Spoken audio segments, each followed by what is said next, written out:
அந்த ஊர்லயே பெருந்தீனின்னு சொன்னாலே ஆனந்தி அம்மாவை தான் சொல்லுவாங்க. பெருந்தீனின்னு அந்த அம்மாவுக்கு ஒரு பட்ட பேரே இருக்கு. ஊர்ல இருக்கிறவங்க எல்லோரும் அந்த பட்ட பேரை வச்சுதான் கூப்பிடுவாங்க. இதையெல்லாம் கேட்ட ஆனந்தி அம்மாவுடைய மகன் ரகு தன் மனைவி மீனாவிடம் சொல்லி வருத்தப்பட்டான். ரகு வருத்தப்படுறத பார்த்த மீனா இதுக்கு ஏதாவது முடிவெடுக்கணும்னு யோசிச்சா. அத்தை, இன்னைக்கு என்ன சமையல் பண்ணட்டும் அப்படின்னு மீனா ஆர்வமா கேட்க, ஏமா மீனா, நல்லா காரஞ்சாரமா கறி குழம்பும் மீன் வறுவலும் அப்படியே ஒரு முட்டை ஆம்பளையட்டும் போட்டட அப்படின்னு சொல்லவும் அதை கேட்ட மீனாவுக்கு ரொம்ப அதிர்ச்சி. அத்தை, ஒரு நேரத்துக்கு இவ்வளவு சாப்பிட்டா உடம்புக்கு தான் கேடு. நான் தினமும் இப்படித்தான் சாப்பிடுவேன். இப்ப வரைக்கும் நான் நல்லா தானே இருக்கேன். அதுவும் இல்லாம எனக்கு பழகி போச்சுமா. கறி சோறு இல்லைன்னா எனக்கு சாப்பாடு இறங்காது. அதை கேட்ட மீனாவுக்கு என்ன செய்யறதுனே தெரியல. இவங்களை எப்படிடா வழிக்கு கொண்டு வரதுன்னுட்டு ரொம்ப குழப்பத்தோட இருந்தா. வேற வழியே தெரியாம மாமியார் கேட்ட மாதிரியே மீனாவும் சமையல் எல்லாம் செய்து வைத்தா. டெய்லியும் கறி, மீன், முட்டை, சிக்கன்னு வகை வகையா வாய்க்கு ருசியா ஆக்கி போட்டா. ஒரு நாள் கணவன் ரகு, மீனா, அம்மாவுக்கு உடம்பு சரியில்லை, அவங்கள டாக்டர் கிட்ட கூட்டிட்டு போ. இன்னைக்கு ஆபீஸ்ல கொஞ்சம் முக்கியமான வேலை இருக்கிறனால என்னால வர முடியாது அப்படின்னு சொன்னார் ரகு. நான் அன்னைக்கே சொன்னங்க அத்தை கிட்ட கொஞ்சம் அளவா சாப்பிட்டுங்கன்னுட்டு. ஆனா நான் சொல்றத அவங்க காதுலயே வாங்கிக்கிறது இல்ல. மீனா, அவங்களுக்கு வயசாகி போயிடுச்சு. அவங்க ஆசைப்படுறத சாப்பிட்டுட்டு போகட்டுமே, நம்ம ஏன் தடுக்கணும் அப்படின்னு ரகு அம்மாக்காக சப்போர்ட் பண்ணி பேசினா. 2-3 நாளாக ஆனந்தி அம்மாவுக்கு உடம்பு சரியில்லை. ஆனா வழக்கம் போல மீனா கிட்ட, ஏமா மீனா, இன்னைக்கு கோழி குழம்பு வச்சிடுறியா? அப்படியே பொரிச்ச மீன் பண்ணிடு. உருளைக்கிழங்கு வாங்கி வச்சிருக்கிறத பார்த்தேன், அதையும் வறுத்து வச்சுடு. அப்புறம் எனக்கு சாப்பாட்டுக்கு தயிரும் நெய்யும் வேணும். அப்படியே ஒரு இனிப்பு பலகாரமும் பண்ணிடு. சக்கரை ரொம்ப தூக்கலா இருக்கோட. அதை கேட்ட மீனாவுக்கு கோபமும் எரிச்சலும் தான் வந்தது. இந்த மாமியார புத்தி சொல்லி திருத்தவே முடியாது. இவங்க வாய கட்டி போட ஏதாவது ஒரு வழி பண்ணணும் அப்படின்னு மனசுக்குள்ளேயே யோசிச்சா மீனா. அன்னைக்கு மீனா அளவு சாப்பாடு கொண்டு வந்து வச்சா. ஏமா மீனா, நான் பொரிச்ச கோழியும் கோழி குழம்பும் கேட்டேன். அதை விட்டுட்டு இத்தனோண்டு சோறு கொண்டு வந்து வச்சிருக்க. இதெல்லாம் எனக்கு பத்தாதுமா. போய் உள்ள போய் அதெல்லாம் எடுத்துட்டு வா. அத்தை, உங்களுக்கு வடிச்சு கொட்டி கொட்டி என் இடுப்பெலும்பெல்லாம் உடஞ்சு போச்சு. இனிமேல் என்னால உங்களுக்கு வடிச்சு கொட்டிட்டுலாம் இருக்க முடியாது. எல்லோருக்குமே இங்க அளவு சாப்பாடு தான். இஷ்டம் இருந்தா சாப்பிடுங்க அப்படின்னு மீனா ரொம்ப கோவமா மூஞ்சில் அடிச்ச மாதிரி சொன்னா. அதை கேட்ட ஆனந்தி அம்மாவுக்கு முகம் ரொம்ப வாடி போச்சு. மறுநாள் மீனா, அத்தை, சாப்பிட்டுக்கிட்டு காலையிலிருந்து இப்படி படுத்தே சலிக்கிறீங்களே, எனக்கு கூட மாட கொஞ்சம் ஒத்தாசை செய்யலாம்ல. நான் ஒண்டியா தானே இருந்து கஷ்டப்பட்டுட்டு இருக்கேன். ஏமா, இந்த உடம்ப வச்சுக்கிட்டு நான் எப்படிமா வேலை செய்யவ? குமிஞ்சா நிமிர முடியாது, நிமிர்ந்தா குமிய முடியாது. இந்த உடம்ப வச்சுட்டு தான் 2 சட்டி சொத்தை சாப்பிட்றீங்களே, ஏன் குனிஞ்சு நிமிர்ந்து கொஞ்சம் வேலை செஞ்சா ஒன்னு குறைஞ்சிட மாட்டீங்க அப்படின்னு ரொம்ப கடுகடுப்பா பேசினா மீனா. என்ன மீனா இப்படியெல்லாம் பேசுற அப்படின்னு ரொம்ப மனசு வருத்தப்பட்டு பேசினாங்க ஆனந்தி அம்மா. வேற எப்படி பேச சொல்றீங்க? நம்ம விவசாய நிலத்துல வேலை நடந்துகிட்டு இருக்கு. அங்க என்ன நடக்குதுன்னுட்டு ஒரு எட்டு போய் பார்த்துட்டு வரலாம்ல. போங்க, எந்திரிச்சு போய் அங்க என்ன பண்றாங்கன்னு பாருங்க. நான் சமைச்சு வைக்கிறேன், மத்தியானமா வந்து சாப்பிடுங்க. ஆனந்தி அம்மாவும் அவ சொன்னதெல்லாம் கேட்டுட்டு ரொம்ப வருத்தப்பட்டுட்டு வயலுக்கு போனாங்க. வயல்ல ஆனந்தி அம்மாவுடைய தோழி இருந்தாங்க. என்ன ஆனந்தி, இத்தனை நாள் இல்லாம இன்னைக்கு உன் நிலத்துல வந்து வேலை பார்த்துக்கிட்டு இருக்க? ஆமா மரகதம், என்ன ஒண்ணு சொல்ற? என்னோட மருமக வாய்க்கு வந்தபடியெல்லாம் பேசி மனச ரொம்ப நோகடிக்கிறான். அதையெல்லாம் கேட்கும் போது மனசுக்கு ரொம்ப சங்கடமா இருக்கு. இந்த உடம்ப வச்சுக்கிட்டு என்னதான் பண்ண போறியா? சரி சரி, நான் வாரேன், எனக்கு நேரம் ஆகுது அப்படின்னு சொல்லிக்கிட்டு மரகதம் அங்கிருந்து கிளம்பி போனாங்க. ஆனந்தி அம்மா கஷ்டப்பட்டு வேலையெல்லாம் செய்துட்டு ரொம்ப பசியோட வீட்டுக்கு வந்தாங்க. ஏமா மீனா, ரொம்ப பசிக்குது, கொஞ்சம் சாப்பாடு எடுத்து வையுமா அப்படின்னு ரொம்ப பாவமா கேட்டாங்க ஆனந்தி அம்மா. டேபிள் மேல பாருங்க, எல்லாத்தையும் எடுத்து வச்சிருக்கேன், வெடுவெடுன்னு பேசினா மீனா. அதுக்கப்புறம் டேபிள் மேல இருந்த சாப்பாட்டை பார்த்தாங்க.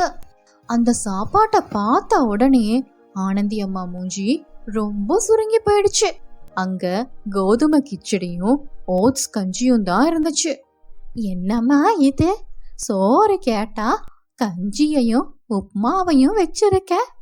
இங்க பாருங்கத்த, இந்த வீட்ல இனிமேல் எல்லாத்துக்கும் அளவு சாப்பாடு தான், நீங்க கேக்குற அளவுக்கெல்லாம் வடிச்சு கொட்ட முடியாது அப்படின்னு மீனா சொல்லவும் வேற வழியே இல்லாம ஆனந்தி அம்மா அந்த கிச்சடியையும் கஞ்சியையும் குடிச்சாங்க. இப்படியே நாட்கள் போய்கொண்டு இருந்துச்சு. ஒரு நாள் ஆனந்தி அம்மா வயக்காட்டுல வேலை செஞ்சுட்டு இருக்கும் பொழுது வீட்டுல நடக்கிற விஷயங்கள் எல்லாம் நினைச்சு ரொம்ப வருத்தப்பட்டுட்டு இருந்தாங்க. இந்த மருமக மீனா என்ன நல்லா தானே கவனிச்சுட்டு இருந்தா, ஏன் திடீர்னு இப்படி வெடுன்னு எடுத்து அடிஞ்சு பேசுறா? இப்பவெல்லாம் அவளுக்கு என்ன பிடிக்கவே மாட்டேங்குது. என்னால அந்த திட்ட வாங்கிட்டு அந்த சோத்தை திங்கவும் முடியல அப்படின்னு ரொம்ப மனசு நொந்து போய் வேலைய பாதியிலேயே நிறுத்திக்கிட்டு அந்த வீட்டை விட்டு போயிடலாம் நினைச்சு தன்னுடைய துணிமணி எல்லாம் எடுக்கிறதுக்காக வீட்டுக்கு போனாங்க. அப்போ வெளியே நின்னு ரகுவும் மீனாவும் பேசி கொண்டிருந்ததை கேட்டாங்க ஆனந்தி அம்மா. மீனா, அன்னைக்கு அம்மாவுக்கு உடம்பு சரியில்லைன்னு ஆஸ்பத்திரிக்கு கூட்டிட்டு போனையே, என்னாச்சு? டெஸ்ட் எல்லாம் எடுத்தாங்களா? அதுக்கப்புறம் நீ அதை பத்தி எதுவுமே சொல்லலையே. ஆமாங்க, நானும் சொல்லணும்னே நினைச்சேன், மறந்தே போயிட்டேன் பாருங்க. அன்னைக்கு டெஸ்டுக்காக உங்க அம்மாவை ஹாஸ்பிட்டலுக்கு கூட்டிட்டு போனேன். டாக்டர் செக் பண்ணி பார்த்துட்டு கொலஸ்ட்ரால், பிபி, சுகர் எல்லாம் அதிகமா இருக்குன்னு சொன்னாங்க. இப்படியே விட்டுட்டா ஹார்ட் அட்டாக் வரதுக்கும் வாய்ப்பு இருக்குன்னு சொன்னாங்க. அதுக்கப்புறம் டாக்டர் சில கண்டிஷன் சொன்னாங்க. அத்தை அளவோட சாப்பிட்டாதான் இதெல்லாம் கம்மியாகுமா. அப்படியா? ஆனா எங்க அம்மாவுக்கு தினமும் நிறைய சோறு தின்னே பழக்கம் ஆயிடுச்சு. திடீர்னு அந்த பழக்கத்தை எப்படி நிறுத்த முடியும்? அதுக்கு தான் நான் ஒரு ஐடியா பண்ணினேங்க. உங்க அம்மா கிட்ட நான் வெறுப்பா பேசுற மாதிரி நடிச்சேன். அவங்களும் அதை நம்பி டெய்லியும் நிலத்துல வேலை செய்ய ஆரம்பிச்சாங்க. சாயந்தரம் வரைக்கும் வேலை செஞ்சுக்கிட்டு வருவாங்க. அதுக்கப்புறம் அவங்களுக்கு கோதுமை உப்புமாவையும் ஓட்ஸ் கஞ்சியும் மட்டுமே கொடுத்துட்டு வந்தேன். அப்படியா? அப்புறம் மறுபடியும் டெஸ்ட் எடுத்து பாத்தியா? ஆமாங்க, நேத்து தான் அம்மாவை ஹாஸ்பிட்டலுக்கு கூட்டிட்டு போனேன். அவங்க டெஸ்ட் எடுத்து பார்த்ததுல அவங்க 10 கிலோ குறைஞ்சதாக சொன்னாங்க. அது மட்டும் இல்லைங்க, கொலஸ்ட்ரால், பிபி, சுகர் எல்லாமே நார்மல் ஆயிடுச்சாம். இப்ப அவங்க சாப்பிட்ற அந்த கோதுமை உப்புமாவையும் ஓட்ஸ் கஞ்சியுமே சில நாட்களுக்கு கண்டினியூ பண்ண சொன்னாங்க. இனிமேல் அம்மாவுடைய ஹெல்த்தை பத்தி நினைச்சு பயப்பட வேண்டான்னு சொன்னாங்க. நல்ல வேலை மீனா, நீ எப்படியோ அம்மாவோட உடம்ப நல்லபடியா கவனிச்சுக்கிட்ட. ஆனா அம்மா கிட்ட இருந்துதான் உனக்கு கெட்ட பேரு. இருக்கட்டுங்க, பரவாயில்ல. அம்மாவுடைய உடம்பு நல்லானா அதுவே போதும். எல்லாமே அவங்களுடைய ஆரோக்கியத்துக்கு தானே இத்தனை பாடுபட்டேன். அவங்களுக்கு இப்ப சாப்பிடுற உணவே பழகி போயிடுச்சு. இனி அத்தைய பார்த்து யாரும் பெருந்தீனின்னு பட்டப்பேரு போட்டு கூப்பிட மாட்டாங்க. இதையெல்லாம் கதவுக்கு பக்கத்துல நின்னு கேட்டுக்கொண்டு இருந்தாங்க ஆனந்தி அம்மா. மீனாவை பார்த்து ரொம்ப பெருமைப்பட்டாங்க. அதிலிருந்து ஆனந்தி அம்மாவுக்கு பெருந்தீனின் என்று பெயர் போய் ஆரோக்கியமான குடும்பம்னு வந்துச்சு. முயற்சி செய்தால் மட்டும்தான் நாம் இலக்கை அடைய முடியும். அப்படி கஷ்டப்பட்டு செய்கிற முயற்சி கண்டிப்பா நல்ல பலன்தான் கிடைக்கும். இதுதான் இன்னைக்கு ஸ்டோரி. இந்த ஸ்டோரி உங்களுக்கு பிடிச்சிருந்தா லைக் பண்ணுங்க, ஷேர் பண்ணுங்க, சப்ஸ்கிரைப் பண்ணுங்க. கணவரை இழந்த கனகா வீட்டு வேலை செய்பவ. அதிலிருந்து வரும் கொஞ்சம் வருமானத்துல கனகாவும் கனகாவுடைய மக பாபுவும் வாழ்ந்து வந்தாங்க. கனகாவுடைய பையன் பாபு ஸ்கூல்ல 2ஆம் கிளாஸ் படிச்சுக்கிட்டு இருக்கான். ஒரு நாள் பாபுவும் பாபுவுடைய நண்பன் ராமுவும் தெருவுல நடந்து வந்துட்டு இருந்தாங்க. டேய் பாபு, அதோ அந்த போஸ்டரை பாருடா, அதுல பிரியாணி விளம்பரம் பார்க்கவே நாக்கு ஊறுதுடா, இப்பவே சாப்பிடணும்னு தோணுது அப்படின்னு ராமு சொன்னான்.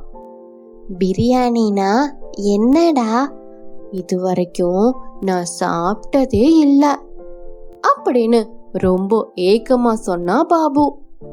பிரியாணி ரொம்ப ருசியா இருக்கும்டா. எங்க அம்மா ஒரு நாள் ஹோட்டல்ல இருந்து வாங்கிட்டு வந்து கொடுத்தாங்க, ரொம்ப நல்லா இருந்துச்சு. நீயும் உங்க அம்மாட்ட சொல்லி வாங்கி சாப்பிட்டு பாருடா, சூப்பரா இருக்கும் அப்படின்னு ராமு பூரி போட பேசிக்கொண்டு இருந்தான். பாபுவுக்கு பிரியாணி விளம்பரத்தை பார்த்ததுல இருந்து பிரியாணிய சாப்பிடணும்னு ரொம்ப ஆசையா இருந்தான். வீட்டுக்கு வந்தும் பிரியாணி நினைப்பாகவே இருந்தான். அதையெல்லாம் பார்த்து கொண்டு இருந்த கனகா, பாபு என்ன ஆச்சு, ஸ்கூல்ல இருந்து வந்ததுல இருந்து ஒரே யோசனையாவே இருக்க, இந்த கஞ்சிய குடி அப்படின்னு பாபுவுக்கு கஞ்சிய கொடுத்தா கனகா. அம்மா, பிரியாணினா என்ன, அது எப்படி இருக்கும் அப்படின்னு ஆச்சரியத்தோட கேட்டான் பாபு. பிரியாணியா, எதுக்குடா கேக்குற? ஸ்கூலுக்கு வெளியில செவத்துல விளம்பரத்தை பார்த்தமா, அதுதான் கேட்டேன். ஓ அதுவா, பிரியாணினா கறி சோறுடா தங்கம், அது மசாலாவெல்லாம் போட்டு கொஞ்சம் மணமாகவும் ருசியாகவும் இருக்கும்டா. அம்மா, எனக்கும் பிரியாணி சாப்பிட ரொம்ப ஆசையா இருக்கு, வாங்கி தரையா அப்படின்னு ரொம்ப ஏக்கமா கேட்டான் பாபு. பிரியாணி எல்லாம் நம்மால வாங்க முடியுமாப்பா, அதெல்லாம் ரொம்ப விலையா இருக்கும். நான் வாங்குற கொஞ்சம் சம்பளத்துல 3 வேளை கஞ்சி குடிக்கிறதே பெரிய விஷயமா இருக்குடா, இதுல பிரியாணி எல்லாம் எப்படிடா செல்லம் வாங்க முடியும் அப்படின்னு ரொம்ப வருத்தப்பட்டு சொன்னா கனகா. பாபுவுக்கு இரவெல்லாம் பிரியாணி நினைப்பாகவே இருந்தது. அதே நினைப்புல தூங்கிட்டான். மறுநாள் காலையில வழக்கம் போல கனகா வீட்டு வேலைக்கு போனான். இது வரைக்கும் பாபு ஆசைப்பட்டு எதுவுமே கேட்டதில்ல. அப்பா இல்லாம அவனை வளர்க்கறதே எனக்கு ரொம்ப கஷ்டமா இருக்கு. 3 வேளை சோத்துக்கே கஷ்டப்பட்டுட்டு இருக்கும்போது இதுல அவன் ஆசைப்படுற பிரியாணிய எப்படி வாங்கி தரது அப்படின்னு மனசுக்குள்ளேயே புலம்பிக் கொண்டா கனகா. கனகா வீட்டு வேலை பார்க்கற முதலாளி அம்மா ரொம்ப அதிகாரம் பண்றவங்க. சம்பளத்தை சரியா தரக்கூட மாட்டாங்க. மிச்சம் மீதி இருக்கிற சாப்பாட்டை கூட தர மனசு இல்லாத முதலாளி அம்மா வீட்டுல வேற வழியே இல்லாம வேலை செஞ்சுட்டு இருந்தா கனகா. ஒரு நாள் வேலை முடிச்சுட்டு வீட்டுக்கு வரும் வழியில அவளுடைய தோழி ராஜிய பார்த்தா. ஏய் கனகா, எப்படி இருக்க? உன்னை பார்த்து ரொம்ப நாள் ஆகுது. இப்போ எங்க வேலை செஞ்சுட்டு இருக்க அப்படின்னு சிநேகிதி ராஜி கனகாவிடம் கேட்டா. நல்லா இருக்கேன் ராஜி, நான் இப்போ அந்த மங்கம்மா வீட்டுல தான் வேலை பார்த்துட்டு இருக்கேன் அப்படின்னு ரொம்ப கவலையோட சொன்னா கனகா. ஐயோ, அங்கயா வேலை பார்க்கற? அந்த அம்மா கிட்ட மனுஷன் வேலை செய்வானா? சம்பளமும் ஒழுங்கா கொடுக்காது. அது மட்டும் இல்ல, ரொம்ப கடிப்பிடியாகவும் நடந்துக்கும். நீ எப்படி கனகா அந்த அம்மா கிட்ட வேலை செய்யற அப்படின்னு ராஜி சொல்ல, ஆமா ராஜி, என்ன செய்ய சொல்ற, குடும்பத்தை ஓட்டணுமே, அதுதான், வேற வழியே இல்லாம அந்த அம்மா கிட்ட வேலை செஞ்சுட்டு இருக்கேன் ரொம்ப வேதனையோட சொன்னா கனகா. கனகா, நான் வீட்டு வேலை செய்யற இடத்துல நாளைக்கு ஒரு விசேஷம், அதனால கூடமாட வேலை செய்யறதுக்கு ஆட்கள் வேணும்னுட்டு எங்க முதலாளி அம்மா சொன்னாங்க. நானும் வேற ஆள் கிடைப்பாங்களான்னு தேடிக்கிட்டு இருந்தேன். நல்ல வேலை உன்னை பார்த்த. நாளைக்கு நீயும் என் கூட வேலைக்கு வந்துடு. ஒரு 50-60 பேத்துக்கு பிரியாணி சமைக்கணும் அப்படின்னு சொன்னது கனகாக்கு மனசுக்குள்ள சந்தோஷத்துக்கு அளவே இல்ல.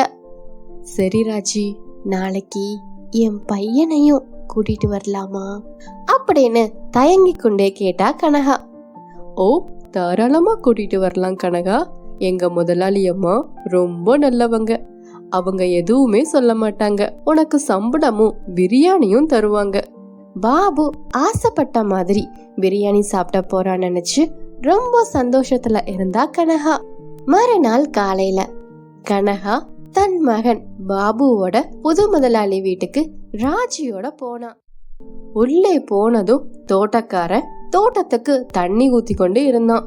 வேலையாட்கள் பிரியாணி செய்யறதுக்கு உண்டான வேலைகளை பார்த்து கொண்டு இருந்தாங்க. பாபுவோடைய மனசுக்குள்ள மகிழ்ச்சிக்கு அளவே இல்ல. பிரியாணி கிடைக்கும் சாப்பிடலான்னு எதிர்பார்ப்போட வீட்டுக்கு வெளியே உள்ள தோட்டத்துல விளையாடி கொண்டு இருந்தும் பிரியாணி செய்வத வேடிக்கை பார்த்து கொண்டிருந்தான் பாபு. கனகாவும் சந்தோஷமா அடுப்படியில வேலை செய்து கொண்டிருந்தா. உச்சி வெயில் ஆனது. பாபுவுக்கு பிரியாணி வாசனை மூக்க தொலைச்சது. பசியும் அதிகரிச்சது பாபுவுக்கு. பிரியாணிக்காக காத்து காத்து பாபு சோர்ந்து போயிட்டான். பசி மயக்கத்துல திண்ணையிலேயே தூங்கி போனான் பாபு. 1 மணி நேரம் ஓடி போனது. பசியோட இருந்த பாபு எழுந்து பார்த்தான். அப்போ அங்க யாரையுமே காணோம். தோட்டக்காரனும் வாட்ச்மேனும் மட்டும்தான் இருந்தாங்க. தோட்டக்கார முனுசாமியிடம் கேட்டா பாபு, ஐயா, இங்க பிரியாணி சமைச்சிட்டு இருந்தாங்கல்ல, எங்க யாரையுமே காணோம் அப்படின்னு ரொம்ப வியப்போட கேட்டான் பாபு. தம்பி, எல்லோரும் பக்கத்துல இருக்கிற மண்டபத்துக்கு பிரியாணிய எடுத்துட்டு போயிருக்கிறாங்கப்பா. உங்க அம்மாவும் அங்கதான் போயிருக்காங்க. பிரியாணிக்காக பசியோட காத்திருந்த பாபுவுக்கு என்ன செய்யறதுன்னே தெரியல. அப்போ மரத்துல கொத்து கொத்தா மாம்பழம் காய்ச்சி தொங்கிக் கொண்டு இருந்தது. அத பார்த்த பாபுவுக்கு அத சாப்பிடணும்னு மனசுக்குள்ள தோணுச்சு. மாங்காய பறிக்க மரத்துல ஏறுனா பாபு. ஐயோ அம்மா அப்படின்னு அலறல் சத்தம் கேட்டது. பாபு கீழே விழுந்து கால்ல அடிபட்டிருந்தது. சில மணிகளில் கனகா மண்டபத்திலிருந்து முதலாளி அம்மா வீட்டுக்கு வந்தா. முதலாளி அம்மா வீட்டுக்கு வந்து பாபுவை தேடினா. அங்க பாபுவை காணோம். அடுப்படியில வேலை ஆட்களுக்காக முதலாளி அம்மா எடுத்து வைத்திருந்த பிரியாணியை ஒரு சின்ன டிஃபன் பாக்ஸ்ல போட்டுட்டு பசியோட இருக்கும் பாபுவுக்கு அவசர அவசரமா எடுத்துட்டு வந்தா. எங்க போயிட்டான் இந்த பாபு? பாவம், பசியோட ரொம்ப நேரம் காத்துட்டு இருந்தான். எங்க போயிருப்பான்? ஒருவேளை வீட்டுக்கு தான் போயிருக்கணும் அப்படின்னு நினைச்சு பிரியாணியை எடுத்துட்டு அவசர அவசரமா வீட்டுக்கு போனான். வழியில பள்ளமேடு பார்க்காத கனகா கால் தடுக்கி கீழே விழுந்தா. கொண்டு வந்த பிரியாணியும் கீழே விழுந்து சிதறி போனது. ஐயோ, பிரியாணி எல்லாம் கொட்டி போச்சே. என் மகன் ஆசையோட கேட்டான். நானும் அவனுக்கு கிடைச்சிருச்சேன்னு ரொம்ப சந்தோஷத்தோட எடுத்துட்டு வந்தேன். இப்படியெல்லாம் கீழே போட்டு கொட்டி போட்டனே அப்படின்னு அழுது கொண்டே புலம்பினா கனகா. அப்போ அந்த வழியா வந்த தோட்டக்கார முனுசாமி, ஏமா கனகா, இங்க உட்கார்ந்து அழுதுட்டு இருக்க? உனக்கு விஷயமே தெரியாதா அப்படின்னு சொல்லவும் கனகா அதிர்ச்சியோட பார்த்தா. என்ன விஷயம்னு? என்ன ஆச்சு? உன்னோட பையன் பாபு மாங்காவை பறிக்கிறேன்னு சொல்லிட்டு மரத்து மேல ஏறி கீழே விழுந்துட்டான். அது தெரியாம நீ இங்க உட்கார்ந்து அழுதுட்டு இருக்க. ஐயோ கடவுளே, என்ன சொல்றீங்கன்னா? என் பையன் இப்ப எங்க இருக்கான் அப்படின்னு தோட்டக்காரங்கிட்ட அழுது கொண்டே கேட்டா கனகா. முதலாளி அம்மா வீட்டுலதான் இருக்கான் பாபு, நீ உடனே போய் பாரு அப்படின்னு சொல்லவும் வேக வேகமாக போனா கனகா. முதலாளி அம்மாவுடைய வீட்டுக்குள்ள போன கனகாவுக்கு அங்க ஒரு அதிர்ச்சி காத்துட்டு இருந்தது.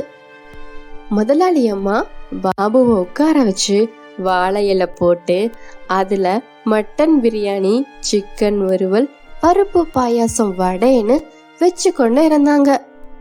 சாப்பிடு பாபு, பார்த்துக்கிட்டே இருக்கே. பசியோட இருந்ததாலதான் கீழே விழுந்துட்ட. இதெல்லாம் உனக்கு தான். உனக்கு பிரியாணினா ரொம்ப பிடிக்குமா? நான் பிரியாணி செய்யும் போது உன்னை கவனிச்சுக்கிட்டே இருந்த. உனக்கு கொடுத்து அனுப்பணும்னு நினைச்சேன். அப்படின்னு ரொம்ப அன்போட பரிமாறிக்கொண்டிருந்தாங்க அந்த முதலாளி அம்மா. நான் பிரியாணி சாப்பிட்டதே இல்லை, அது ரொம்ப ருசியா இருக்கும்னு என்னுடைய ஃப்ரெண்டு ராமு சொன்னான் அப்படின்னு சொல்லிக்கிட்டு பாபு ரொம்ப சந்தோஷமா அதை சாப்பிட்டு கொண்டு இருந்தான். உங்க அம்மா எங்க வீட்லயே வேலை செய்யட்டும், உனக்கு என்ன வேணும்னாலும் என்கிட்ட கேளு அப்படின்னு அன்போட சொல்லும் குழந்தை இல்லாத முதலாளி அம்மா. அதை பார்த்த கனகாவுடைய மனசு நிறைஞ்சது, பாபுவோடைய வயிறும் நிறைஞ்சது, பாபுவோட ஆசையும் நிறைவேறியது. இதுதான் இன்னைக்கு ஸ்டோரி. இந்த ஸ்டோரி உங்களுக்கு பிடிச்சிருந்தா லைக் பண்ணுங்க, ஷேர் பண்ணுங்க, சப்ஸ்கிரைப் பண்ணுங்க.